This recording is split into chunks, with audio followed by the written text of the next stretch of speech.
Hi friends, welcome to my channel. ఈరోజైతే మనం తల్లికి వందనం గురించి, తల్లికి వందనం పడని వాళ్ళు ఏం చేయాలి గురించి అయితే తెలుసుకుందాం.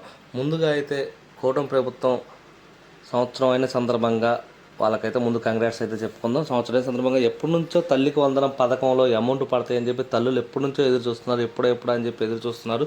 సూపర్ 6 మేనిఫెస్టోలో దాని ప్రకారం ఈరోజైతే అంటే జూన్ 12వ తారీఖు అయితే తల్లికి వందనం డబ్బులు అయితే జమ చేయడం అయితే జరిగింది.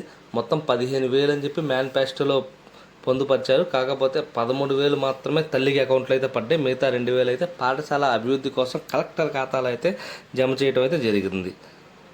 అది 2,000 కూడా పాఠశాల అభివృద్ధి కోసం అయితే చేశారు. మొత్తం అయితే 67,27,124 మంది తల్లులకైతే 8,745 కోట్లు అయితే జమ చేయడం అయితే జరుగుతుంది. ఇవన్నీ కూడా ఆయా జిల్లాల కలెక్టర్ పర్యవేక్షణలో ఉండే అకౌంట్లో మాత్రం జమ చేస్తారండి. వైసీపీ హయాంలో కూడా అంతే. అమ్మ ఒడి పథకం కింద అయితే 15,000 అని చెప్పి ఒక 1,000 రూపాయలు మరుగుదొడ్ల నిర్వహణకి, ఇంకో 1,000 రూపాయలు అయితే స్కూల్ మెయింటెనెన్స్ కోసం అని చెప్పి అప్పుడు కట్ చేయడం అయితే జరిగింది. కాకపోతే ఇప్పుడైతే చాలామంది కూడా మాకు తల్లికి వందనం డబ్బులు పడలేదు అంటున్నారు. కాకపోతే అందరూ ఒక్కసారి దాంట్లో గమనించాల్సింది ఏంటంటే, పట్టణ ప్రాంతాల్లో 12,000 శాలరీ, గ్రామీణ ప్రాంతాల్లో 10,000 పైన శాలరీ ఉన్న వాళ్ళకి ఈ పథకానికి అర్హులు. కాబట్టి ఒక్కసారి మీ శాలరీ కూడా చూసుకోండి. ఒకవేళ ఇందుకన్నా తక్కువ ఉన్నా పడకపోతే మీరు వెళ్ళి సచివాలయానికి వెళ్ళి మీరు అప్లై చేయొచ్చు.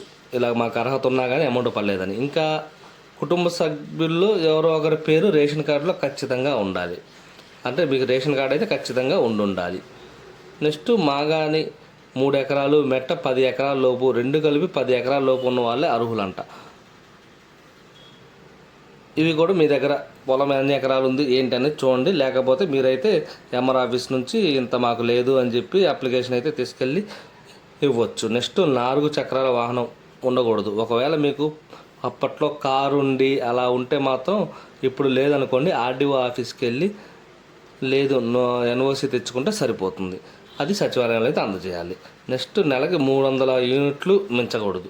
ఒకవేళ మీకు కరెంటు బిల్లు తక్కువ వచ్చినా కానీ కరెంటు బిల్లు వల్ల తల్లికి వందనం రాలేదు అనుకుంటే మీరు కరెంట్ ఆఫీస్కి వెళ్ళి సంవత్సరంలో యావరేజ్ యూనిట్స్ ఎంత అనేది చూసుకొని ఆ అప్లికేషన్ కూడా మీరు తెచ్చి ఇచ్చి ఇక్కడ చేసుకోవచ్చు. ఇక్కడ ఎలాగో మీకు సచివాలయంలో అప్లికేషన్ ఇస్తున్నారు, రీజన్ ఏంటనేది మీరు ఈ పేపర్స్ యాడ్ చేసి ఇవ్వచ్చు.